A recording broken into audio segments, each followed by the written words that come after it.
fire tornado. We just got out of the worst reviewed movie of the week. Into the Storm. Into the Storm. Twister 2. It's even got a cow in it. I missed the cow. You had to tell me about it. It wasn't a real cow, though. That was... Oh, to be fair, it wasn't a real cow in Twister. True. Yeah, it's like a scene where it was towards the end when they were driving through town and the Twister was tearing apart the town and there was like a fake cow on top of a building that the Twister grabbed and just it was like in Twister, it just blew it across the thing. There was just no one sitting there to go, cow! Although I think that was the part where, I don't know if you guys could see this guy, but there was a guy sitting like in the front, a few rows of seats, who he was kind of sitting back like this, and I could see the top of his head, and every now and then I could just see his hands go up, just like... My dismay is like up here right now. Yeah, so it was sort of Mystery Science Theater-ish in a way, because I was seeing like... It might have been Brian.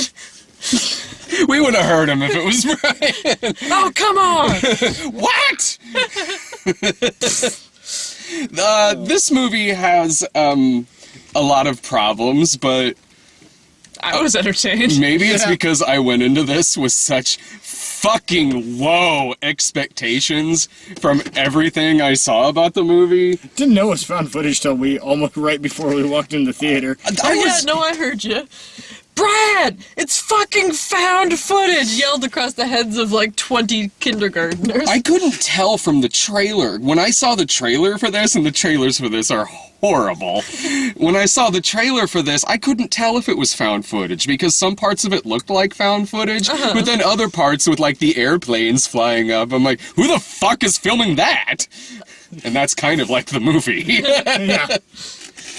Every single problem I have with this movie has to do with it being found footage.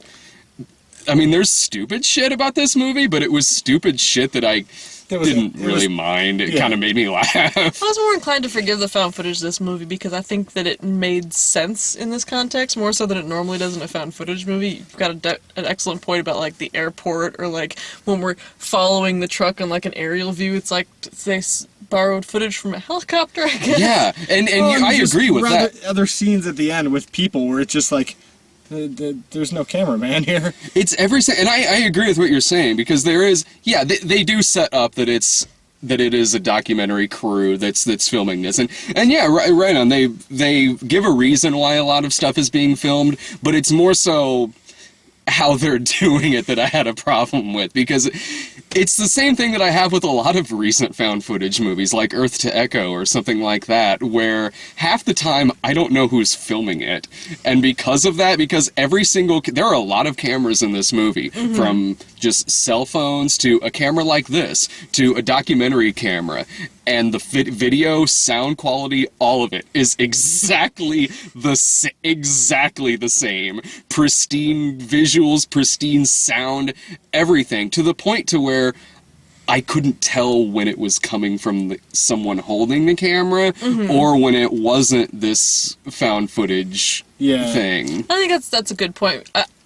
I like that it made it a lot less distracting that it was found footage, but I feel like they made the found footage aspect of it an integral part of the plot. Like, Matt Walsh was, like, yelling at members of his crew for not filming enough stuff, and, like, being a storm chaser means being able to, come through in the clutch, and then, that one guy, spoilers, his whole character arc developed over him, like, becoming a storm chaser, then being afraid to film and not being very good at it, and then coming through in the clutch, and then getting too close to the fire tornado and getting sucked the fuck up into it. Really stupid characters in this. Jacob, I hated him so much. Is that what that kid's name was? I think so, because... Jake, something. Dude, stand away from the fire tornado. No, I gotta get my camera, you guys. I can reach it. You can come inside from the fire tornado. It's alright. I won't get mad at you if you don't film this 5 feet away from the fire tornado. But that was him being there. His whole reason for dying was so stupid. But it was made up for it by the fact that guy on fire flying through a fire tornado. You could, see the little body just was kind of awesome. Just soundless. Because what happened was that there was a part where I guess these the underlying theme in the movie is that, environmental stuff, storms aplenty because we suck at keeping the planet healthy. And so there's this one scene where there's 20 tornadoes just surrounding these people, and they're trying to get into a church. And one of the tornadoes bonks over a gas station, and then bonks some fire over into the gas station, and then goes into the fire. So it's basically this flaming twister. Yeah. And so Jacob wants to film it this close. Oh my god. So many characters in this movie don't know a tornado is near them until it's in front of them. Okay, with the drunk guys it made sense, because they were drunk. Oh man, the drunkest I've ever been. I know that I'm next to a tornado. Because I'd be dead. I'd have a 2x4 smashed into my face. There are parts where the people's all right, we're gonna film this. Woo! It's right, and there's a tornado. Snuck the fuck up on me. A foot away from me. Well, I feel this whole movie, I was expecting a disaster movie, like Armageddon or Deep Impact or what have you, but it was really set up more like a horror movie, I thought, where the tornado was the bad guy. Because it had the same sort of people dying suddenly and it's a tornado, It had, it was the movie was basically one of those, I won't even say asylum, really. The sci-fi original movie. Kind of, but also more in terms of the script, a lot more like one of those knockoff TV tornado movies that came out when Twister came out. Night of the Tornadoes or Night of the Twisters, whatever that movie was called. And tornado, ! Movies like that. That's what it reminded me of, just on a budget. Because really, the effects work is quite good in this. Yeah. Oh yeah. Way better than I thought it was gonna be. From the trailers, when you the planes flying through, the special effects actually looked quite bad in the trailer, but in the movie, they're surprisingly good. Way more than you would see in an asylum film or one of those TV movies, but the script is exactly the same as one of those movies. Well, because Inception this movie ain't, but going into it, I saw how bad the reviews were, so I was expected to be boring. But it's not boring, it's stupid, but entertaining. It's very, very stupid, and the first, about half hour when it was nothing but a lot of people that really I didn't give two shits about doing their documentary stuff, doing their high school stuff. Oh my god, the high school graduation outside during a thunderstorm tornado. What pop the up fuck? our umbrellas and keep listening to this. Oh, look, there's a tornado over there. Oh shit, we should go inside. Okay, hurry up and throw your hats. Okay, everyone off. What the fuck? But that is stupid shit that made me giggle. Yeah. They get tornadoes all the time. They're used to it. Oh yeah, look, the radar says there's a tornado, but these kids gotta graduate. So let's just get this fucking over with. We go inside, we wait out this tornado. But once all the tornadoes really started happening, the tornado hitting the high school was really well done. The Twister footage, the Twister stuff in the movie is surprisingly well done. More than I ever would have expected going into this movie. Well, I was mad a little bit during that high school scene because basically, everyone comes in from graduation. Apparently, their tornado preparedness plan involves running in circles in the hallways, trying to find a hallway with no windows in it. So finally they do, and apparently the entire graduating class clusters next to this one group of lockers, which turns out to be mere feet away from a window. It works out that because everybody in this movie has a waterproof camera. Yeah. Everybody has a waterproof camera. Everybody is amazingly quick at focusing. They don't have to worry about that in this kind of found footage movie. You have amazing sound, almost like it's a movie. and every single camera has the best windsock ever. Oh my god! If you go up to this camera, which is hilarious because this is the kind of camera that one of the kids is using in it. If you go up to this camera and just go, and then listen to it on the computer, it'll fucking sound like that. Again, if they had made that aspect of it realistic, I would have been so mad. But again, I'm sort of I don't want this to be a found footage movie. Just take the found footage out of it, for the love of God. I know, you're not going to be or anything like that. I could honestly forgive that. I can totally forgive that, because you mentioning it is the first I thought of it. The whole time I was waiting for, there gonna be any wind on these microphones? Well, no, because then No. you hear the tornado sneaking up on you. Yeah, the tornadoes are really sneaky in this. The sound on that GoPro is fucking amazing. We should talk about those characters, though, because you had mentioned that you didn't really give a shit about most of the characters. I gave a shit about the Twista Hunters. Actually, I'll agree with that. I'm really kind of talking in the first part of it because Yeah, towards the the setup. towards the end, I was I at least wanted Thorin to live, and Well, the very first part of it, and that was the first part that made me think that, okay, this is gonna be like a horror movie, is because there was like this car full of kids, and then the one kid gets out like, oh, I'm gonna film this tornado, and then the wind picks it up and just takes the car and smashes it. All the kids are dead. First 5 idiots. minutes of the movie. Cut to some other random people, like, this actually happened to those kids that one time. Anyway. that first scene would have honestly made me really mad because of the found footage part. I was like, wow, this would have been a pretty good shot if you could kind of tell what was going on and the camera wasn't pointed towards the bottom of the car, a car flying up through Yeah. the I think that was twister. supposed to be his camera phone, too, because they're I like, think are you so. filming? He's like, no, I'm just texting like this with the film on. But then the climax of this film is amazing. Is one of the single greatest things I have ever was insane. seen in a disaster film. This movie is not. Tornado the size of fucking Oklahoma. I do not like like this movie as much as You got Twister. the screen, the tornado was like this. Yeah.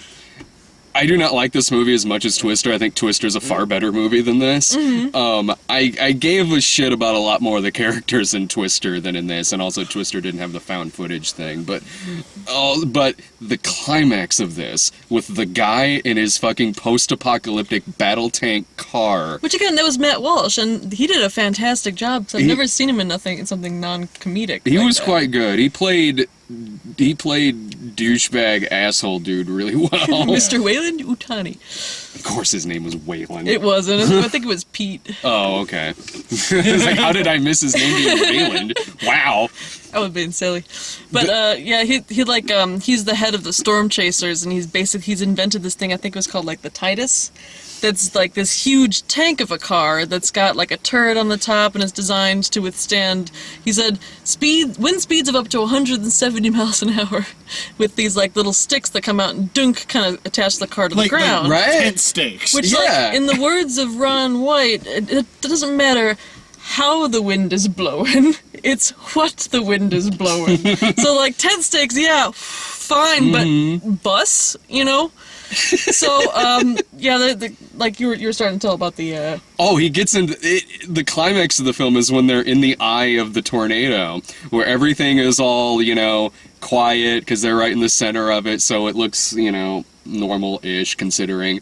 But then the back end of the tornado comes in and everything's all shitty again. And another thing that's so fucking stupid and kind of great about this movie is that it's picking up buses and cars and Airplanes. houses, airplanes and shit like that. But if you're a person, depending on how well the script likes you, you're fine. And how drunk you are. And how drunk you are. Like, there could be, buses flying through the air, but then a dude will just be walking just like, it's a little windy out. Bus! And so, the tornado sucks this tank with Matt Walsh inside of it up into... This is kind of what I wanted out of the first scene, and now I'm kind of like, okay, they were setting it up for this final shot that is outstanding. Well, because the whole movie he was talking about how he wants a shot from the eye of the tornado, Yeah. and that's the reason he designed this little car. A tornado. So- probably not that tornado. So there's this whole big personal sacrifice thing where he has to. They're all huddled up in like a storm drain, and the end of it gets knocked off, so the wind is blowing through. So he runs out, comes around, drives his little car, and kind of blocks off the wind. Well, he ends up getting sucked up into the tornado, and it's just the most beautiful, because you're with him with all of his cameras. Yeah. Getting sucked up inside this tornado, he's looking up, and he can see the sky, and he can see stuff go whizzing by He's all of a sudden. a mile up into the sky. He's above above the the clouds. cloud line. He is It's above the cloud line. And some jackass in the back of the theater is like, "Yes, sir, we're about to go down for a landing." That was funny, pissed me I'm off. sorry. But Oh. then he just and just following Trinity, he can still be okay. Well, the guy making the joke in the theater, I'm going to kind of give him a pass on that because the theater wasn't necessarily quiet when that happened. When that happened, most of the theater, myself included, was like, The guy in front of me, what? He is, it's like he is in an airplane. The sun is shining, he is above the storm cloud line, and then, since it's not a plane, he falls back to Earth inside of the tornado. You know what would have been amazing, and I wish it fucking went there. I mean, of course this would have been stupid, but why the fuck not? If he'd lived. Yes, if he survived. I would have he would fucking survive. loved that too. If he survived that, I would have been like, pay full price to go see this. But he doesn't. I was so expecting him to live once that I happened. kind of was too, but you know, they did save the Twisted Chases at the end. The what? The Twista Hunters. Oh, Twisted So Hunt there's, is like, trapped there's- in a tree. There's the main tornado chasers that are Matt Walsh and team, and then there's the dad and his two sons that are like kind of like running around being chased by tornadoes. Uh-huh. But then there's these two drunk redneck idiots who are just like they're YouTube celebrities apparently. They do stunts with like a GoPro camera. They want to be celebrities. They have 300 hits, is what it said in the beginning. And so they see the Twister and they're like, so they like nail plywood to their pickup truck and write Yes. Twista Hunters with a Z on the back of it, and they're just drinking beer and chasing this tornado. So the actual tornado team keeps running into these morons just fine and in front of them chasing the tornado. They are taking like riding mowers and jumping pools with They're it. like a 4x4 at one point. Oh my god, those guys were kind of great. But I mean, the movie was smart enough to put them in there in small doses. Yeah, So- they were by no means the main character. Every It time they was shut up, you're like,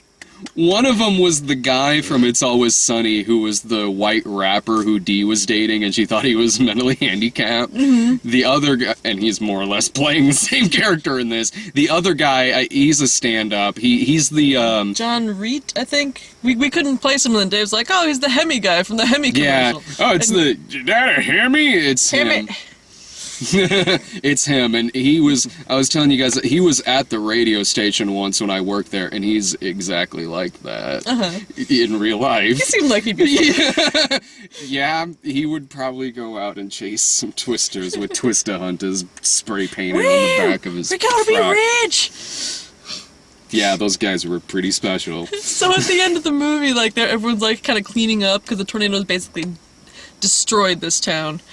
And then you Destroyed that state. cut to the rednecks, and they're Right. just like hanging in trees, like a cartoon bomb went off. Like, hey, are you alright? Yeah, I'm alright. You're upside down. And fell on the That's how the movie ends. end. The end. It was. We were saying. I That's was on a high like, note, yeah. it was, and like before then, it's showing like kind of an aftermath, and all the characters are like, "We're glad this film was put together because it was Pete's dream, and now his vision can come true." And I guess his vision included these two dumb rednecks, and his movie ends with them being stupid in a couple of trees. Yes. It was important to his vision. If the one dude could have survived getting thrown like freaking across 5 football fields, then dude could have survived in his tank. Yeah, the at last the time end we of it. saw these idiots, they're like, the tornado snuck up on them and then just sucked them off into the trees. It's like, well, they're dead. Nope. Dead. And yeah, they weren't in the movie again after that until the very end. Well, that's why they call it dumb luck. God protects the drunks. Oh. Still, my favorite part of the entire movie, though, was when they first showed the giant tornado the size of the entire city. Yeah. And someone off camera goes, well, that's got to be at least an F5. Oh, yeah, obviously. You gotta No take their... shit. You only know that term from Twister. Here's what they need to do. They need to get the little Dorothy machine with the tiny little, what the fuck were they doing in Twister? They took, like, the aluminum cans and they made propellers out of it so they could throw up into the F5. And you don't remember Twister? I remember been a vaguely long tying time. themselves to a pipe in the middle of the And they Twister. tie themselves to a pipe. But that's about it. I saw it in theaters, and that's the last time I saw it. I've seen it a few times I since barely remember what then. happened last week. Let alone in the movie Twister. Yes. It destroyed the drive-in with The Shining playing. Oh no. And Philip Seymour Hoffman was kind of the stoner guy in it. How do you remember? Because it's Twister. It's amazing. Okay. I remember Philip Seymour Hoffman. I meant more the fact that the theater was playing The Shining. Because it was the I've seen the movie Twister a few times, but like it was the "Here's Johnny" part when the Twister comes and just tears down the screen. Twister, you so wacky. The Shining's such a good movie that people are still sitting there watching it, even though there's a tornado right behind the screen. No one noticed. What the hell is that? Is this movie in 3D? So I genuinely expected the dad and the two sons to end up with that Twister Chaser broad. Oh. Because there's that one part where they're like hanging sideways off of the car and he like saves her and they fall down all hugging. Mm-hmm. But they didn't really go anywhere with that. Possibly the deleted scenes. I'm sure. Yeah. I really couldn't have given a fuck about the kid characters in this. Like when it was cutting to them doing The horribly miscast age-wise kids. Well, first of all, the opening scene, and you pointed this out in the theater, I think, the kid's like, yeah, my dad's like 65, which would make my mom 63. He was talking about like 25 years and the like dad will be 65. That makes so much more sense. You thought Thorin was 65? I thought he was saying that, you know, that's 65 now, which means in 25 years they'll be 80, which they'll look 50 then. Yeah, I spent Richard like 3 Armitage. minutes figuring that out. I'm like, well, if his dad's 65 and he's like 17, fuck, I thought my parents were old. Richard Armitage is not 65. That's what I said. I loved him because he was great because he's still kind of playing Thorin. Like He's such a dick. yeah. That's Thorin. Yeah, that's hilarious because it really came across like he's been playing Thorin in like 20 hours worth of film. So it seems like he's very kind of used to having played that character for quite a bit, and so now here he is playing like this assistant principal of a school who's a suburban dad, yet he's still playing it as intense as he is in The Hobbit. Son, We cannot put off this graduation. cannot put off this graduation. You get your camera. Meet me at the school. Where's your brother? Where is your brother? And he's dressed like a dad. Dude, it's a junior high school graduation. I really liked that, so that kind of made Suburban Dad a little badass. Like, this movie's gonna end with him putting a sword through the tornado's face. Yes. But I could, like, when it was cutting to, like, the kid and his girlfriend, and really, I liked most of the acting in it. I thought the acting from some of the kids was fine. I just couldn't give a fuck about them. Yeah, well, because they're just trapped in a hole for most of the movie, and like sometimes some stuff would fall in the hole, and sometimes like the hole started slowly filling with water. But past that, it's just like, oh no, we're going to die eventually. I hope someone saves us. And because it's found footage, it's only like one angle this entire time. It cuts back to them, and it's really boring to look at because I can't really see above them any, so I'm looking at it like I see some light going through. Maybe they could squeeze through there or something. It isn't until the end when it actually shows how much rubble is on top of them, because there's this boring single shot of them the entire time, and then they're doing their whole like, I love you, Mom, I love you, Dad, into the I got a little camera. misty at that part. I was bored during that part. I'm like, Well, because like the kid, he was doing good. His eyes were all like welled up with tears. His acting was perfectly fine. Like when he was kind of hitting on the girl at the beginning, I thought he reminded me a lot of like 80s Tom Cruise, quite a bit. I can see that, yeah. Quite a a bit. little ganglier, but Yeah. And so, but I was also thinking at the end too. I was sitting there like, well, it doesn't matter what they're saying into the camera; it's gonna be ruined. You're gonna easily all drop the it in cameras water. are waterproof. That's true. They're all I waterproof. mean, It's I fine. assumed that while they were taking the footage, like the camera's just kind of bobbing there. On a little floaty in the middle of the water. No, cameras float, right? Just kind of got to. There's only one way to find out. Chuck. Yes. We're Finally. filming in a lake. We're totally filming in a lake. It's good acoustics. This movie was, I mean, would you guys recommend it? Yeah. If you really feel like watching a really dumb movie, absolutely I recommend it. But I would say rent it for, the red box. I kind of liked seeing it on the big screen. I think that was most of the appeal of it for me, because it's some of those like movie theater popcorn movies, and I haven't seen one of those in a while. Yeah, it was nice to see and I like the silly like Sci-Fi Channel asylum disaster movies, some of them anyway. But yeah, it's nice to see some that are as stupid as in this movie is stupid, but it's played straight. It is, or at least compared to Sharknado. I mean, this movie's not Sharknado's a comedy. This movie's not a comedy, but there are parts where it's hilarious.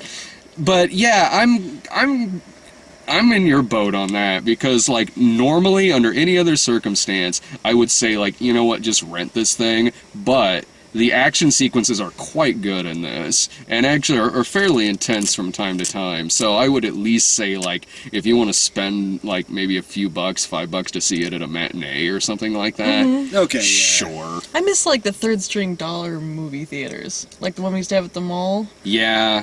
They're starting to sort of do that again now, but with only, like, select movies for, like, a night or two. But I looked at the ones that they picked, and it's like, I'm not gonna pay $1 to see Need for Speed again. They have, like, a little listing at the theater in the lobby of, like, come back and see these movies for $3, and it's like Need for Speed, Pompeii, RoboCop. See, because those movies, it makes sense to replay them. I mean, those specific movies are dumb as hell, but, like, the kind of apocalyptic, big stuff happening sort of movies. But, yeah, like, I don't know if I can recommend paying $10 to see this movie. I wouldn't do that. If you I can so spend- see it wouldn't. If in you're gonna movie spend theaters $10 for to go less see a than movie, that. go see Guardians right now. Oh, Lord, Yeah, yes. go see Guardians of the Galaxy again. But if you got $5 to blow on a matinee, yeah, I can say go see Yeah, I mean, I had a way better time at this than Teenage Mutant Ninja Turtles. I could actually tell what was going on in this fucking movie, and it's a fucking found footage film. So, if you're listening to what we're saying and the dumb stuff that we're describing about it, if you're listening to that and it's making you mad, don't go see it. But if you're listening to it and it's kind of making you laugh, like it made us laugh, fire tornado, fuck yeah, like a tank flying through the sky above the skyline, then honestly you might have, you'll probably have some fun with it. It's not a good movie, but it certainly helps if you go into it with the fucking lowest of expectations. Oh, yeah. I just went in expecting it to be kind of a dumb B movie and have some fun with it, and that's what happened. It's a and- total B movie. I was worried it was going to be, like boring, like, Battle Los Angeles, the Asylum one. Or Battle Los Angeles, the normal one, was boring, or more boring than the Asylum. I love the Asylum Battle one had Los ninjas Angeles. in it. But yeah. you know what I mean. You know, that sort of big stuff happening, but still manages to bore you to tears. Like sort Battle of. Los Angeles. Yeah. Well, I mean, the problem with Battle Los Angeles is, like, which is the same problem with Ninja Turtles, kind of, is that it's, when you have a movie that's just definitely Battle Los Angeles, if you have a movie that's entirely, basically one action sequences, it gets fucking boring. And this movie, I mean, it does kind of take a break between some action sequences. A lot of it I really didn't give a fuck about and thought was kind of boring, but I mean, it made it to where I at least never got bored of the tornadoes. Ever. Well, if it was like a tornado would die down, it'd be like, I hear another one's popping up over there. Oh no, the church! Oh no, the church! That was another scene where I was like, who's filming this? Who the fuck is filming this shit? Jesus. If they had just had the Twister filming a lot of it, like, it would have made as much I sense. probably would have gotten dizzy. Ooh. Oh no. Really glad this isn't in 3D. I kind of wish this movie was in 3D. That would have been I'm fun. surprised it wasn't. I'm actually really fucking surprised it wasn't in 3D. Not like it matters, like, there probably would have been, the track record we've had lately with 3D movies, something would have happened to the projector. God, yeah.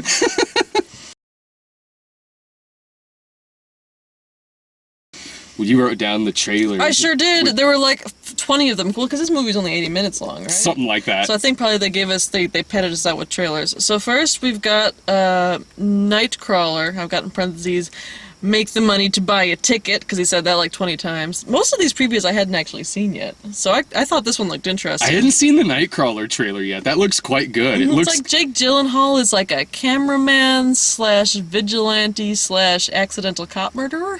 It looks sort of like if they actually made Tarantino's Natural Born Killers script where Wayne Gale was the main character. Wayne Gale. Wayne Gale. That looks quite good. That looks pretty good, honestly. I can dig it. The next one also looked really good. Interstellar. Oh, I've got hell yeah. McConaughey in space. Space McConaughey? Yeah. Yeah, it's so in. Well, you were saying in the theater, like, I've been fucking waiting for this McConaughey space movie. They teased us Finally, with my that. vision board's coming true. Yeah, because they teased yeah. us with that with Contact. Now we're seeing McConaughey orbiting space. Yeah, McConaughey up in space saving the world. Hell yeah. It was also Anne Hathaway. I don't know how you feel about her. I like Anne Hathaway. Yeah, she's fine. That's sometimes. Jillian, who doesn't like Anne Hathaway. Oh, that's what it is. I think she's alright. I like her better with the short hair, and it's inexplicable, but... Yeah, she looks good with short hair. Ouija. Oh my, fuck that!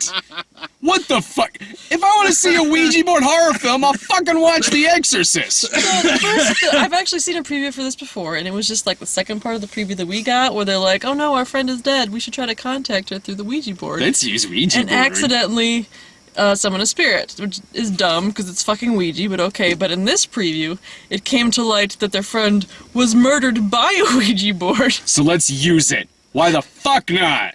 And so it's actually like the spirit of the middle-aged woman spirit of the Ouija board. You can look through the glass too on the Ouija board Yeah, thing and see ghosts. spirits. Apparently. Yeah, it says so on the back of the box. The little plastic bubble that right underneath it says made by Parker Brothers.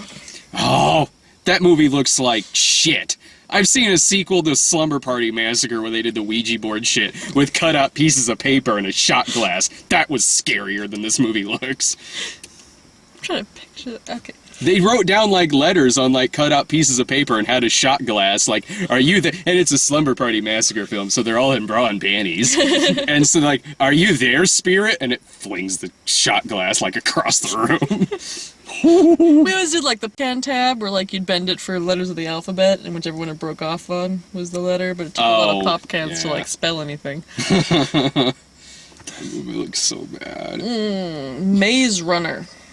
That looks kind of fun. It looked fun, but it looked really Hunger Gamesy, like to the point that I have to wonder if the best-selling novel that it's based on is one. It's like a biting Hunger Games sort of novel. It's so that you can tell within the second of a trailer if it's based on a best-selling novel. This was one of them. Like, the trailer first starts up, I'm kind of like, are we getting the sequel to Divergent already? And I remembered it was Maze Runner because we got this trailer in front of something not too long ago. For like a half second, I was like, this is a part of The Giver. I don't remember. I was kind of thinking that too. I was like, is this The Giver? It's like Lord of the Flies, sort of boys trapped in a field next to a maze, and if they go in the maze, they probably die. I hope they go in the maze and Pinhead is in there. It looked like... That would be honestly, great. No, fuck Pinhead. Fornicus. I want fucking No. word Fornicus. because it showed the robot spider legs for a brief second, so I think it's Arliss Lovelace. Dr. On, have you I haven't seen my newborns latest in a cruise invention? age. They'll wake up with like the big things on their neck. Oh my god, this movie's amazing. I didn't know that. Surprise Wild Wild West sequel. It's the best surprise.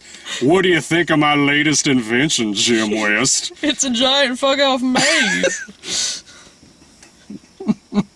I want that movie to exist. That would make me very happy. We got If I Stay Again. Yeah. Which, I didn't know that you were... The funniest part of that trailer was I didn't know you were writing trailers down on your arm. So when that trailer ended, out of the corner of my eye, I could see you like that. So it looked like... End it. Yeah, I was like, wow, she really doesn't want to see that. That movie looks corny as shit. well, because like I thought Fault in Our Stars was gonna be corny as shit, and I ended up liking it. So I'm not gonna pass judgment quite yet, but it really doesn't look like my kind of movie. Yeah, I mean, I know what you're saying in that regard, but this looks way worse than Fault in Our Stars. The trailers for Fault in Our Stars did. Yeah, well, because like I got a little misty again at the trailer, but that's less so a point in its favor, more so because I'm a sentimental fool. I mean, I like that with Mireille Enos from The Killing. I love seeing her pop up in movies, and I love it when she pops up in movies where she gets to kick a lot of ass. But sometimes she does that in movies, but most of the time this is like the third movie I've seen her in where she's playing like grieving or dead wife. And if you've seen Sabotage, you know she can handle her fucking own in an action film. Holy shit, the entire climax of Sabotage was her leaning out the trunk of a car with a machine gun shooting bystanders. Oh, nice. Maybe she does that in this movie. I hope so. Then I'll go see it. That's how the accident happened. There are scenes in Sabotage where she is like... where she is like, she's married to Sam Worthington in that movie, who's the size of a house, and Mira Enos is probably like my size in real life, but she's like scaring the shit out of him throughout the movie. He's like, hey, where you going? And she's like, out! And oh, okay. Fuck you. Like, oh my god, I love this character. And finally, Annabelle, which I've got in parentheses, stupid doll lady. Because, okay, this preview, you tell it. It's a spin-off of The Conjuring, and I love The Conjuring. This looks... Okay, it's from the director of Mortal Kombat Annihilation, which means it'll be something. It's a spin-off of The Conjuring, and the stuff with Annabelle and The Conjuring was fine, because it was just a little part at the beginning of the movie. It was a little prologue to kind of set things up. You know, okay, fine. This is a whole movie based around the Annabelle doll, which, I don't know, maybe it'll turn out creepy, I don't know. But in the movie, when they're like, oh, we got the doll, the kids are gonna love it, and they open it up and, like, what the fuck? Who is buying that for their kid? Well, because, like, the lady's pregnant, and the guy walks in and is like, well, I was gonna wait until after the baby, but here, I got you this. And she opens the box, she's like, oh, honey, I love it. And, like, it kind of, like, zooms in on the doll's creepy fuck-off face. And I'm like, oh, okay, this is like a spoof movie. Yeah. I've seen that movie. That was Haunted House 2. That movie, Haunted House 2, had, I'm not kidding, a 5-minute scene of Marlon Wayans fucking the Annabelle doll. Yeah. Class. Okay. And then it starts stalking him like it's Fatal Attraction. That movie was bad. I've heard it to be true. Not Fatal Attraction, that's a good movie. The part with the Annabelle doll in Haunted House 2 was the first time Jillian wanted to get up and leave during that movie. It was during the first 5 minutes of the film. Like, we could just make up the rest. They won't know. Like my report on John Steinbeck's The Pearl, which I did really poorly on, because it turns out everyone dies at the end. I just always watched the movie. I've always been a slow reader, so when we had to read books in novels class, I was like, well, I've gotten the first 3/4 of the book read, but I can't finish it in time. Must watch the movie. That bit me in the ass when it came to Animal Farm, because we were going to read Animal Farm, and I did finish reading it, but it wasn't until like a day or two after the discussion on it. So I rented the 1950s version of Animal Farm, the one that was made by the U.S. government as changed the end. Yeah. So when I'm sitting there like, oh, the ending was great, like the animals like get revenge and like storm the house and kill everybody. The teacher's like, wow, you read into that different than we did. It's clear as day. The animals storm in and they murder everybody. It's almost like I watched it happen right in front of my eye. That's what the narrator said. I mean, the voice in my head as I'm reading it. I'm a fast reader. I'm just really easily distracted. So it's kind of like, bored! Yawn. Plus, the best way to get me not to do something is to insist that I do it. Yeah, that was it. Was that all? We got a lot of fucking trailers in front of this. Yeah. Oh, what's next week? Let's Be Cops. I get to go to that one. Yeah, Let's Be Cops is like Wednesday, and then Expendables 3 is Thursday, and I think The Giver. I think it's Expendables 3 opposite The Giver. So I'll be at Expendables 3. I'll be at Let's Be Cops, because I had dibs on it from a month ago. You go to Let's Be Cops as well? Yeah. Right on. I'll be at the re-release of Beverly Hills Cop that night. Sweet. So we'll all be cops. Yeah. Later. Ooh, we should all go dressed as cops.